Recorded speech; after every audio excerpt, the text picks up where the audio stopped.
The morning of December 27, 1991, dawned cold and unforgiving at Stockholm's Arlanda airport.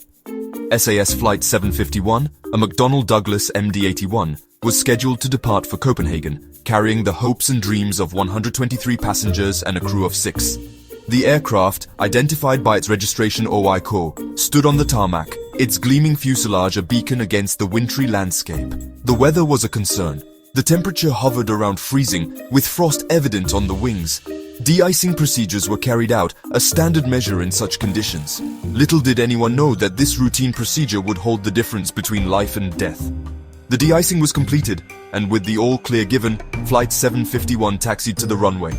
Inside the cabin, passengers settled into their seats, eager to reach their destinations. The roar of the engines filled the air as the MD-81 began its takeoff roll. The aircraft lifted off the runway, climbing gracefully into the overcast sky. Passengers gazed out the windows, watching as the ground receded below.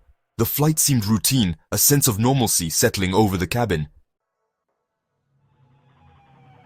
Minutes into the flight, a subtle change occurred. A low hum, barely perceptible above the drone of the engines, vibrated through the cabin. Some passengers later reported seeing shards of ice slough off the wings, a disquieting sight. On the flight deck, the captain's trained ear picked up the unusual noise.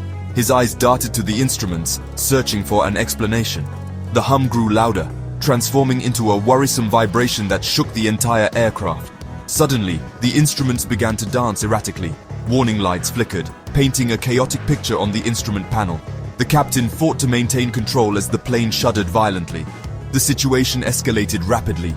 The right engine, starved of air by ingested ice, surged, its power fluctuating wildly. This was immediately followed by a loud bang as the engine failed completely. The plane, now operating on a single engine, began to lose altitude.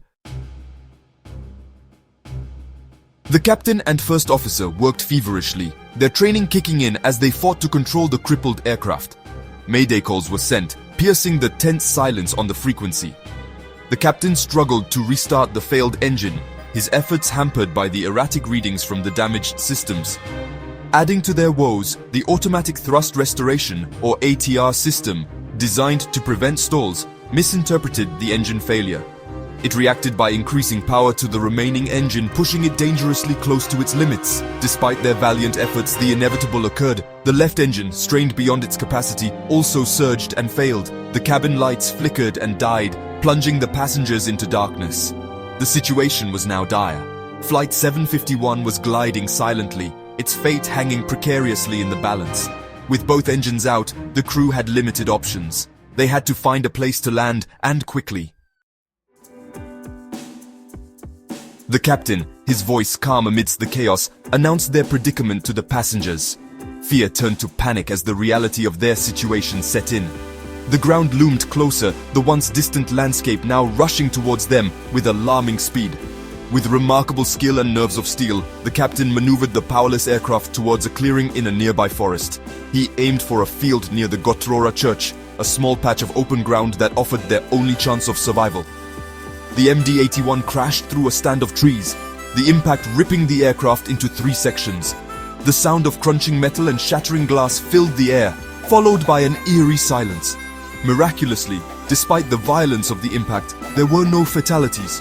All 129 souls on board survived, a testament to the skill of the crew and the grace of Providence. The investigation that followed was thorough, revealing a series of contributing factors that led to the accident. The most significant finding concerned the de-icing procedures. It was determined that the de-icing fluid, while applied, had not been given sufficient time to melt the ice on the wings.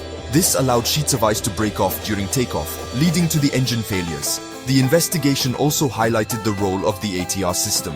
While designed with good intentions, its response in this particular scenario exacerbated the situation, contributing to the loss of the second engine. The legacy of Flight 751 extends far beyond the events of that fateful day. It forced the aviation industry to re-evaluate and improve its safety procedures, particularly regarding de-icing. The incident led to changes in how de-icing procedures are carried out, with a greater emphasis on ensuring that aircraft surfaces are completely free of ice. Flight 751 stands as a stark reminder of the unforgiving nature of flight and the importance of constant vigilance in ensuring air safety. But above all, it serves as a testament to the indomitable spirit of those on board, a spirit that allowed them to walk away from the wreckage, forever bound by their shared experience.